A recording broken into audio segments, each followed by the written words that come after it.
Hello students, ये वाली video basically class 10th के स्टूडेंट्स के लिए है। क्लास 10th मैथ्स के लिए है। How to solve the quadratic equations. Case number 1। देखो क्वाड्रेटिक इक्वेशंस को सॉल्व कैसे करते हैं। आपको पता है कि जो क्वाड्रेटिक इक्वेशंस होती हैं वो हमारी ax² + bx + c = 0 इस फॉर्म में होती हैं और पैराबोलिक कर्व बनता है। उनका जो ग्राफिकल रिप्रेजेंटेशन है वो पैराबोलिक कर्व होता है। अब उसको सॉल्व करने के हमारे पास 3 तरीके हैं। एक है factorization method, that is also called middle term splitting method. दूसरा मेथड का नाम है हमारा कंप्लीटिंग स्क्वायर मेथड, जो क्लास 12 में इंटीग्रल्स में भी काम आएगा। और तीसरा मेथड है डिस्क्रिमिनेंट मेथड, डी मेथड और क्वाड्रेटिक फॉर्मूला मेथड। जो पहला मेथड है वो है फैक्टराइजेशन मेथड और मिडल टर्म स्प्लिटिंग मेथड। इसमें जैसे फॉर एग्जांपल मैंने कोई इक्वेशन ले ली है 2x² + 5x + 3 = 0। तो बच्चे आप देख पा रहे हैं, सबसे पहले हम कोफिशिएंट ऑफ x² की मल्टीप्लाई लास्ट नंबर में करते हैं। 6 आ गया, 2 3 जा 3 1 जा। उसके बाद 2x² + 5x को हमने ब्रेक कर दिया, 2 + 3x + 3 = 0। उसके बाद 2x² + 2x + 3x + 3 = 0। इन दोनों में से 2x कॉमन ले लिया, x + 1, 3 कॉमन ले लिया, x + 1 = 0। एक फैक्टर हो गया हमारा x + 1, एक हो गया 2x + 3 = 0। एक बार x + 1 = 0, एक बार 2x + 3 = 0। तो x की वैल्यू आ गई -1 और x की वैल्यू आ गई -3/2। तो -1 और -3/2 जो वैल्यू निकल के आ रही हैं, these are the roots by the factorization method, middle term splitting method. दूसरे मेथड का नाम है बच्चों that is called discriminant method और डी मेथड। जैसे इक्वेशन हमारे पास सेम के सेम यही है। इसमें क्या करते हैं कि जो कोफिशिएंट ऑफ x² है उसको a मान लिया, इसको हमने b मान लिया, इसको हमने c मान लिया, इसको हमने c मान लिया। उसके बाद d = b² - 4ac।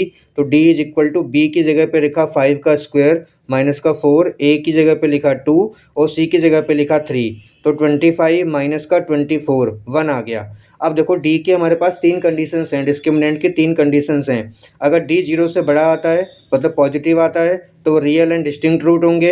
अगर d <0 आता है, नेगेटिव आता है तो नॉन रियल रूट्स होंगे, मतलब इमेजनरी रूट्स होंगे। और d की वैल्यू 0 आती है तो रियल एंड इक्वल रूट्स होंगे। तो d हमारा 1 आ रहा है मतलब पॉजिटिव आ रहा है, इसका मतलब रियल एंड डिस्टिंक्ट रूट होंगे। तो रियल अगर देखो इसमें पॉजिटिव फर्स्ट वाले केस में रियल एंड डिस्टिंक्ट में और रियल एंड इक्वल में सेकंड फॉर्मूला भी अप्लाई करते हैं रूट्स निकालने के लिए।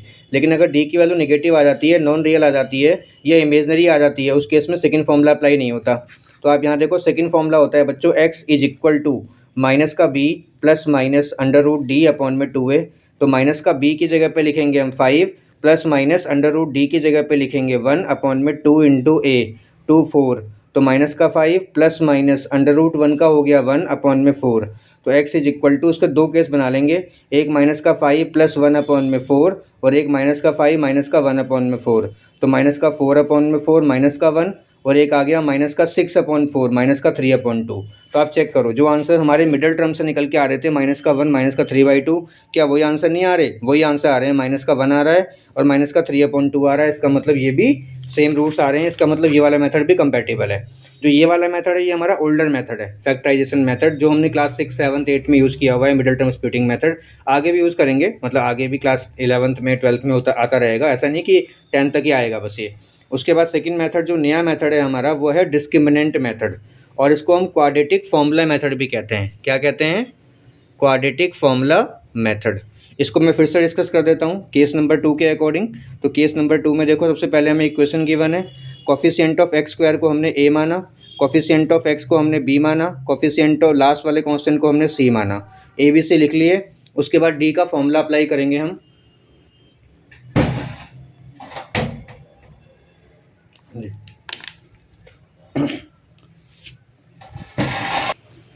फिर से बनानी पड़ेगी मेरे को।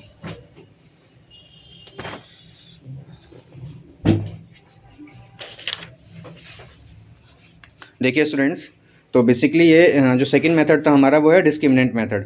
डिस्क्रिमिनेंट मेथड में हमने a b c लिख लिया। उसके बाद d = b² - 4ac हो गया।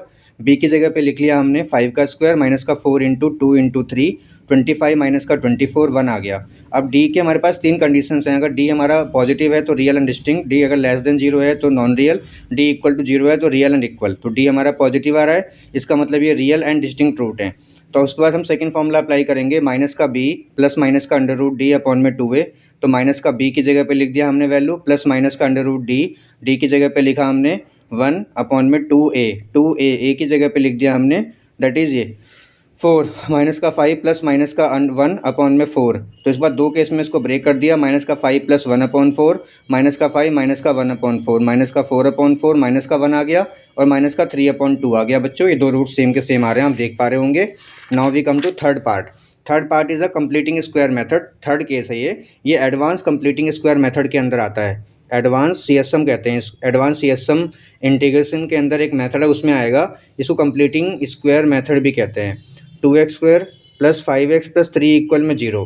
तो इसमें क्या होता है बच्चे, कंप्लीटिंग स्क्वायर मेथड को सॉल्व करने के लिए क्या कंडीशंस हैं कि कोफिशिएंट ऑफ x² मतलब x² से पहले 1 होना चाहिए और पॉजिटिव होना चाहिए। तो यहाँ पे x² से पहले 2 है ना, तो हम 2 से पूरी इक्वेशन को डिवाइड कर देंगे। तो x² plus 5/2x plus 3/2 equal to 0।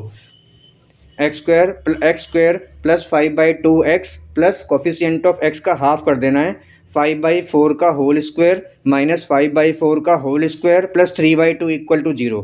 तो a का स्क्वायर प्लस b का स्क्वायर प्लस 2ab, ये तीनों से बन गया a प्लस b का होल स्क्वायर, x प्लस 5/4 का होल स्क्वायर माइनस का 25/16 प्लस 3/2 इक्वल टू 0।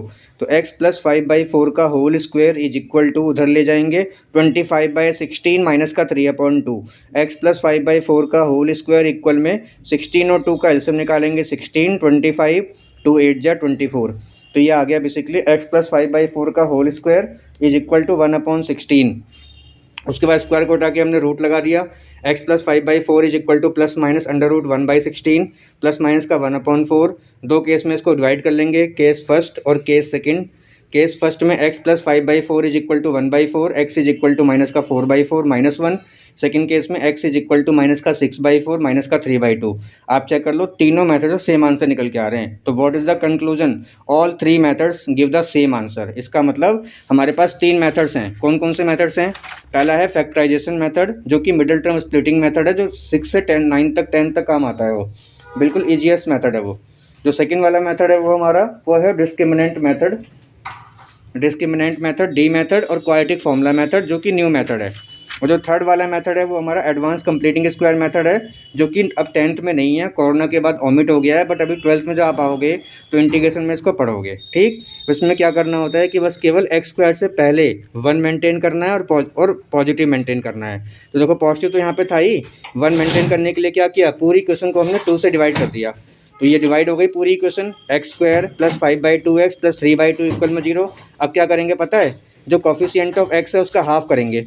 5/2 का हाफ क्या होगा, 5/4 का होल स्क्वायर माइनस 5/4 का होल स्क्वायर प्लस 3/2 इक्वल में 0। तब वो a का स्क्वायर प्लस b का स्क्वायर प्लस 2ab, बताओ क्या होता है बच्चों, a प्लस b का होल स्क्वायर माइनस, इसको हमने ओपन कर लिया, उसके बाद क्या किया, उधर ले गया मैं, एलसीएम निकाला, फिर मैंने स्क्वायर को रिमूव किया और प्लस माइनस लगा दिया।